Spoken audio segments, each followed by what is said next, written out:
Okay, so here we are to talk about the cell membrane. If you're following along in your textbook, I jumped over the cell organelle part, and I'm going to come back to it.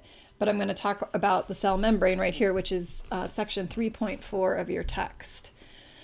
So, and I also changed my format of my program so I could use my pointer so you can follow me or follow around. Okay, so this here is the cell membrane. This whole thing is the cell membrane. There's of course, it's a kind of an animation, but it's a pretty elaborate structure. So remember, the purpose of the cell membrane is to separate the inside of the cell from the outside of the cell. It creates a barrier, keeping the stuff you want outside of the cell outside and the stuff you want inside of the cell inside. So in this view, this would be the inside of the cell, and this would be the outside of the cell, right? So if you were outside of the cell, you'd be looking at these dots and these big chunky what we know are proteins. They're called membrane proteins. This big thing is a membrane protein. Now this is kind of the bulk of the cell membrane. And it is, and sometimes I'm going to say that sometimes the cell membrane is referred to as the plasma membrane. So if you hear that, it's the same thing. All right, so the bulk of the cell membrane is made up of this chunk, which we refer to as the phospholipid bilayer. Bi is 2. So it's basically made up of 2 layers of phospholipid. Now, hopefully that term phospholipid is ringing a bell to you, because when we talked about our macromolecules or our biomolecules, we talked about phospholipids, and we said they're a type of lipid. Okay, so that's kind of the bulk of it. And then there's these proteins. These things that hang off the proteins are like sugar carbohydrate chains, which help to identify the cell as being a cell that belongs there. And then there's sometimes proteins that span the entire length of the width, pardon me, of the membrane, and they allow for things to kind of move in and out. And those are oftentimes called transport proteins. All right, so there's kind of a lot happening here. So all cells have a cell membrane. There is no exception to that. If you are a cell, you have a membrane. Prokaryotes, bacteria, and archaea have cell membranes. They oftentimes also have cell walls. Eukaryotes all have cell membranes. Some of them have cell walls as well, but they all have cell membranes. So in all those pictures, all the pictures on the slide there, what you're seeing on the outermost part, like for here, stained, kind of fluorescing, that's the cell membrane. This would be an animal cell. This is, or it could be a protist. This is a bacterial cell, and the outside, the pink part, is the cell membrane. This is a plant cell, and the green lines are cell membranes. So all cells, doesn't matter what kind it is, they all have membranes. So the cell membrane is composed of mainly phospholipid. That's why it's in red and it's underlined. Phospholipids all cell membranes are made up of what we call a phospholipid bilayer, 2 layers of phospholipids. So again, look down here. All these little heads, all these little like reddish dots, circles, those are called the heads of the phospholipid. These guys, the white things that hang off, are the tails. So there's a head and a tail, and I'll show you a picture of a phospholipid in more detail in a moment. Remember, we said that cholesterol, we talked about that as another type of lipid. Cholesterol is important in the cell membrane because it stabilizes the cell membrane. So this is all cholesterol in there, making it not too rigid and not too squishy. Then we have these big green blobs. Those are called proteins. Those are different sorts of proteins. This one's on the inside of the cell. This one's facing out. This one has some sugar attached, a carbohydrate and sugar chain attached to it. So in this picture, this is the outside of the cell out here, and this is the inside of the cell. All right, so lipids, right? Lipids are important. We all love fat because they make us happy, but they also serve a lot of purposes. As we know, we have we talked last week about triglycerides, which have a glycerol head and 3 fatty acid tails, which we've already seen. But phospholipids have a head. They have a phosphate head and 2 fatty acid tails. And of course, steroids are based on the cholesterol molecule. So cholesterol, phospholipid, and triglycerides are all examples of lipids, right? They're a little bit different. All of them are a little bit different. That's what made lipids a little bit unique last week, is the lipids weren't built out of repeating units of the same thing. They're similar, but they're not exactly the same. All right, so let's check out a phospholipid here. So a phospholipid, this is just one phospholipid. So this is the head, and it's made up of a phosphate. The head is, these might be new terms for you, hydrophilic, which means water-loving. Remember, fats, we said oils and water don't mix. Fats and water don't mix together. So this phosphate head is water-loving. So this part of the phospholipid can interface nicely with water. The tails, on the other they are water-fearing. They're hydrophobic. So look, I'm going to toggle back to our membrane for a second. So look here, the heads, so this is the outside of the cell, which is mostly water. This is the inside of the cell, which has got a lot of water. So the heads face the water and the tails face away from the water. So with a phospholipid bilayer, this whole middle part is water-fearing, but the heads on both the extracellular side, the part facing outside of the cell, and the intracellular side, the part facing inside of the cell, those are water-loving, or hydrophilic. So hydrophobic and hydrophilic are terms I would like you to know. So again, the phosphate head is hydrophilic. It always is going to face the water. The tails are hydrophobic. They're going to face away from the water.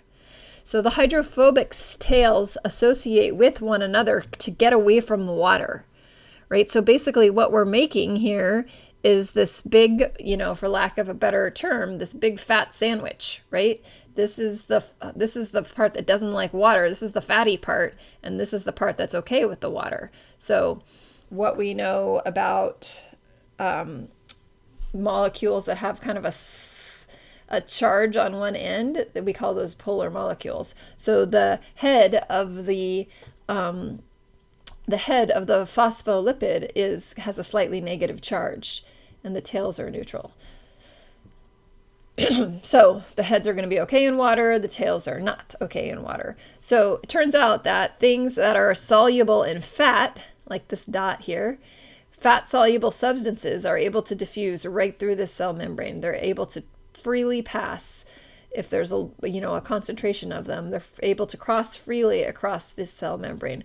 Whereas things that are water soluble are not going to freely pass. They can bounce up to the head, but they're not going to get through that fatty lipid sandwich there. All right, so the innermost part of this phospholipid bilayer is hydrophilic. The outermost part is hydrophilic, but the bulk, the whole intersection, is hydrophobic. Okay, and again, remember, the purpose of the phospholipid bilayer is really to create a separation between what's inside of the cell and what's outside of the cell. It's very essential that there's an isolation between the inside of the cell and the outside of the cell. We don't want everything outside coming in, and we don't want everything inside coming out. We want to keep the inside separate from the outside, and we want to be able to regulate what comes in and what comes out. Things that are fat soluble, they're going to come in very easily, but things that are water soluble are not. Most things that are floating around in the blood are water soluble, or they're complex to something really big that would be hard to allow it to come right in easily. So again, it's creating this barrier. So oftentimes they refer to this model of the cell membrane as the fluid mosaic model, and they discuss it in the book. And it was, the model was posed in the 70s by two guys, Singer and Nicholson, and they basically were sort of refining the understanding of the plasma membrane based on what we had thought about it consisted of previously. And so the fluid mosaic, allows for this stuff to be kind of floating in suspended in the membrane. So, you can kind of think about if you were to take a pool, like you see on the slide. I tried to find something. I don't exactly know what's happening in this slide. I found it on YouTube. I typed in fluid mosaic, and this is what came up. I was hoping to find like a pool full of ping pong balls and then some like big things stuck in it, which I guess I did, but those are legs, and I'm not sure what's happening with the neon paint and the whole thing is very interesting. So if you want to try to figure out what's going on there, you can follow that link. But it sort of is representing the fluid mosaic. So if we were to take the pool and fill it throw in a bunch of ping pong balls on the top, they'd float on the top. Those would be like the phospholipid heads. And then, of course, it sort of drops off in there in terms of our analogy. But if we were to stick some like big proteins in there, like the membrane proteins, that's kind of what the legs would be like. All right, so it's not totally accurate, but it's close. So cells are kind of interesting, right? So they have this membrane around them, and the job of the membrane is to separate the inside of the cell from the outside of the cell. And so we want to kind of understand, like, how do cells know what's going on around them, right? If they're separate from their environment, the other cells around, how is it that they can communicate with one another, right? That's one of the criteria of life, is that they have to be able to be responsive to their environment, if you remember. And so basically what this YouTube link does, and again, you can follow it in your browser if you want, but it watches this cell kind of like squeeze through and do a whole bunch of stuff, and then I think it ultimately engulfs this thing over here. So it's kind of like searching this thing out, right? But it's isolated, right? It's isolated for all of its machinery is inside here. So the question is, what's happening? How do cells know what's going around them? Well, that's where these proteins kind of come into play. So there's a whole bunch of different types of proteins, as we talked about last time.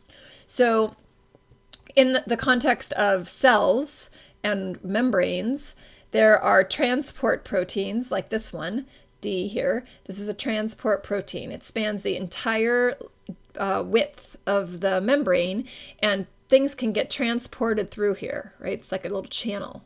Some things can just go in on their own. Other things are going to require some energy. So transport proteins can be able to transport substances just using a concentration gradient, which we'll talk a little bit about later, or they can actually use energy to pump things across. But the point is that these membrane proteins are purposefully put there to transport something from the outside to the in that wouldn't be able, from the outside to the inside, that would not be able to diffuse on its own, probably because it's water soluble or it's really big and shaped weird or something like that. All right, then we have other proteins that are recognition. So this is the intracellular, this is the inside of the cell in this picture, this is the outside of the cell. So these recognition proteins they have a binding site here. And this binding site will fit a particular chemical that's found on the outside. It could be a hormone, it could be a neurotransmitter, something that's going to communicate, pass a message to this cell via this binding of this to this. So that would be called a recognition protein. It requires a specific fit. It's not going to bind any messenger, just the right one. There's proteins that release chemical communicators. And then there's proteins that kind of stick to other things, like this guy here. This is a peripheral protein that's like, it's an adhesion protein basically, and it's got this fibers of the cytoskeleton kind of attached there, and it provides like a structural, kind of like a skeletal system for the cell. So there's all kinds of proteins, and there's enzymes that also kind of act similarly to this, but not exactly, but they're made out of protein. So there's all sorts of roles for proteins, and especially membrane proteins. But really, in how cells know what's going on around them, which was the question I asked you, is based on the presence or absence of these proteins and what those proteins are designed to do. So when cells communicate, and we know that cells can communicate with one another. So there's basically some steps that are required for cells to communicate with one another. The first is some sort of signal has to be sent. So I'm giving you an example of the sensory system that you might be able to relate to. So I've got to put them up because I did something weird here. Okay, so there's a signal. So this is something that you can kind of think of in a big way, like we're talking about here, or you can think of it in a more isolated manner, like one individual cell. So anyway, some sort of signal has to be sent. So in this case, this guy's screaming. So that sound that's coming out of this person's mouth is traveling through the air in the form of a sound wave, Sound travels in waves, just like light. Travels into the ear, in here. This is the ear canal, in, bang, bounces up against the eardrum, which is called the tympanic membrane. And then that bounces this bone, then this bone, then this bone, which are called the ossicles, because they oscillate. This guy, first one's malleus, incus, and stapes. And then there's another kind of membrane here. This little bone bangs up against that. This in here is full of fluid, and it's going to send that fluid like jamming through these weird loop-de-loop tubes and fluid through here. This turns out in here, in this snail-shaped thing, there are hair-like receptors that when the fluid goes through here, it bends the hair, and then that triggers a message on this nerve, which goes to your brain. This part of your brain on the side, like by your ear, is the temporal lobe. Your brain decodes that message, whoops, and then you respond, in this case, to tell that guy to stop yelling, right? That's how cells also know what's going on around them. A signal is released. It has to bind a protein on the cell. It's going to cause a message to be carried into the cell. That message will ultimately go into the nucleus of the cell, which is the control center, much like our brain, and then the cell will respond accordingly. So this whole process is referred to as signal, S-I-G-N-A-L, transduction, which is just a fancy way of trying to explain how cells communicate with one another. So here is on the cellular level, not nearly as easy to kind of grasp as the one we just saw, but so this is this cell membrane, which we should recognize now. This is the phospholipid bilayer. Of course, there's a bunch more stuff in the cell membrane that's not on this picture. However, we do have a protein, that's this thing here. This protein has a binding site, so this is a receptor protein. On the outside, there's these little green bubbles, which are some kind of communicating molecule. They bind this receptor, it fits right in here, and then that stimulates a message to get put into the cell. So they call this the first messenger. Notice this doesn't get inside the cell. It triggers this protein to do something. And then this is the second messenger, which is ultimately going to get carried into the nucleus of the cell, which is where all the genetics are, and that's going to change the way that cell does its deal. It's crazy. It's crazy, it's crazy, it's crazy. So that's called signal transduction. Okay, so back to this concept of the cell membrane for a minute. So as I said earlier, the cell membrane is a barrier, right? And it controls what comes into the cell and what comes out of the cell. We do not want a cell that's completely closed off to its surroundings, or it will die. So you notice those first bouncy red balls are outside of the cell. We got some bouncy red balls inside of the cell as well, right? Now these guys are bouncing around. The red balls they came in here and then they affected the, sorry, I didn't realize it was going to stop there. And then they affected the inside of the cell.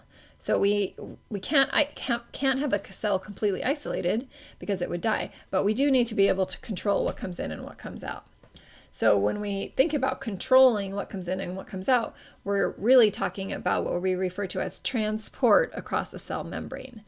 So I'm going to stop this video here and pick it up so you can take a break if you want to.